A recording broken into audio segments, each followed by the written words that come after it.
Nous sommes en bord de mer, en 1620. De quelle mer s'agit-il? Je te raconte. Pendant que son père prie, Hans Hutchinson ferme les yeux très fort et presse ses doigts entrelacés, prouvant ainsi combien il désire que la prière de son père soit exaucée. Hans est heureux de se tenir à nouveau sur la terre ferme. En effet, pendant 2 mois, il était sur ce bateau, le Mayflower, pour traverser l'Atlantique. Regarde un peu d'où le bateau est parti. De Plymouth, en Angleterre, il a fait tout ce trajet pour accoster aux côtes rocheuses à l'est de l'Amérique. Les pèlerins ont baptisé cet endroit la Nouvelle-Angleterre. Ils ont accosté là où habitent les Indiens. Pourquoi sont-ils arrivés ici en terre inconnue? En fait, ils ont fui la Hollande et l'Angleterre pour avoir la liberté de croire comme la Bible le dit. Ils veulent rester fidèles à Dieu. Bien avant leur départ de la Hollande, Hans a entendu parler de ces Amérindiens qui se cachent et lancent des flèches. Hans a peur des Indiens. Son père prie, « Mon Dieu, aide-nous à être amis avec les Indiens. » Amis? Comment pourrait-il être ami, se demande Hans. Il jette un coup d'œil à sa petite sœur, Betsy. Il veillera sur elle, comme il l'a fait pendant le voyage. Dès leur arrivée sur cette nouvelle terre, en novembre, les pèlerins remercient Dieu de les avoir gardés. Ils sont une centaine à vivre sur le Mayflower, en attendant qu'un coin de terre soit défriché et que leur maison soit construite. Ils doivent aussi chasser et trouver de la nourriture. Tout le monde a tellement faim.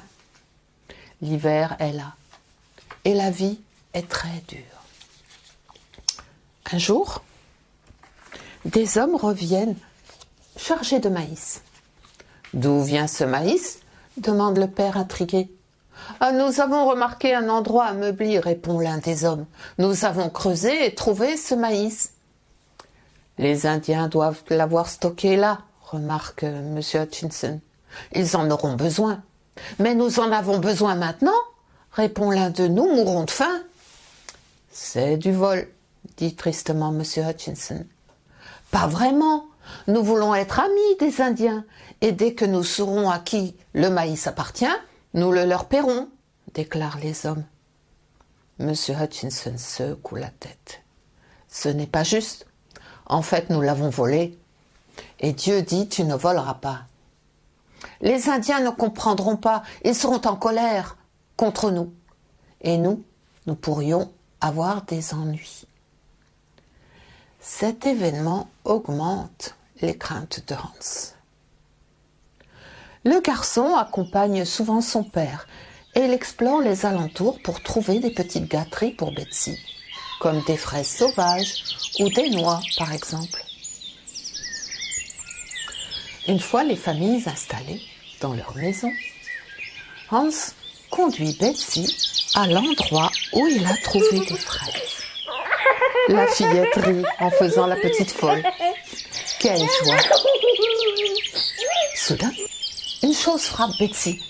Elle s'effondre, une flèche plantée dans la poitrine. Elle hurle de douleur. La peur s'empare de Hans. « Oh mon Dieu, s'il te plaît, aide-moi » implore-t-il. Il court à la maison en criant « Les Indiens ont blessé Betsy avec une flèche! Les Indiens ont blessé Betsy !» Maman soigne Betsy de son mieux, mais peu après, la petite meurt. C'est affreux. Sa petite sœur, qu'il aime tant, est morte. « Mon petit, Betsy est avec le Seigneur, » dit son père d'une voix défaillante. Elle a confié sa vie à Jésus, notre berger, et c'est pour cela qu'elle est avec lui maintenant. Elle est heureuse à la place qu'il lui a préparée, mais elle va nous manquer terriblement. Mais je la veux, sanglote Hans. Je pardonnerai jamais aux Indiens, jamais. Je te comprends, Hans. Pourtant, Dieu nous commande de pardonner comme Jésus nous a pardonné. Il te donnera la force, sa force, pour aimer tes ennemis. Et je ne peux pas leur pardonner, je leur pardonnerai jamais, s'écrie Hans. La douleur semble endurcir son cœur. Ah, j'ai envie de les tuer, pense-t-il, même s'il connaît très bien cet ordre, tu ne tueras pas. J'emporterai la flèche partout avec moi, partout où j'irai, pour me rappeler de ne pas pardonner aux Indiens. Tu ne tueras pas. C'est le 6e des 10 commandements. Dieu les a donnés au peuple d'Israël, au mont Sinaï et dans le désert. Tu te souviens? Eh bien, Jésus le reprend et explique. Celui qui se met en colère contre son frère sera jugé. Et celui qui l'insulte passera devant le tribunal. Cela veut dire que celui qui ressent de la haine dans son cœur pour quelqu'un, c'est comme s'il était déjà un meurtrier en lui-même. Et pourquoi est-ce mal? Eh bien parce que Dieu a créé l'être humain. Il nous a tous créés à son image. Il a fait de toi un être précieux et il a mis en toi le souffle de la vie. Son cadeau, c'est la vie. Il te connaît si bien et il t'aime tel que tu es parce que c'est lui qui t'a fait ainsi. Et quand Dieu dit « tu ne tueras pas », il nous interdit d'ôter la vie d'une personne. La vie, tout comme la mort, c'est l'affaire de Dieu. Alors si on a de la haine dans le cœur, on fait offense à Dieu. Si tu souhaites du mal à quelqu'un, c'est contre Dieu que tu fais du mal. Et certains sont si tristes qu'ils n'ont plus de goût à la vie. Dieu est tellement plus puissant que n'importe quel problème. Hans emporte avec lui la flèche, partout.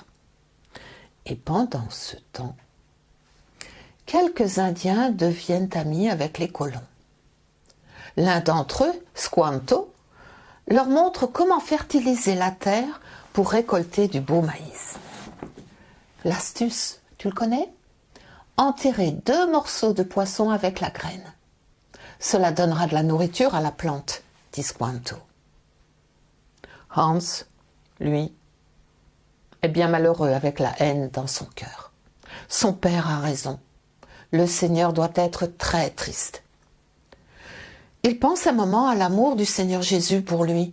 Jésus lui a pardonné ses péchés en mourant sur la croix.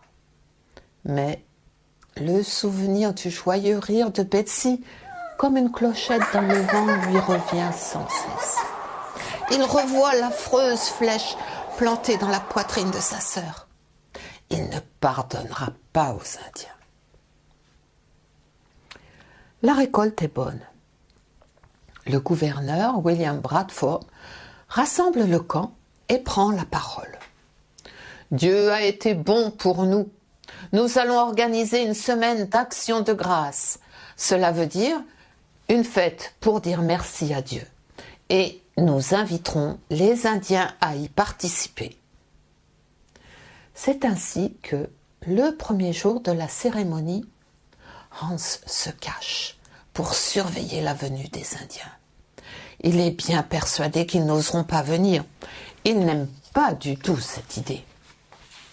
Mais voilà que il voit le chef sortir du bois et suivi de 2, 4, 6, jusqu'à 90 Indiens.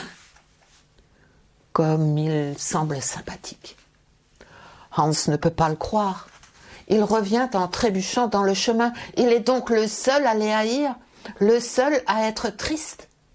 Il en pleure de désarroi. Au bout de 3 jours de fête, tout le monde se met sur son 31.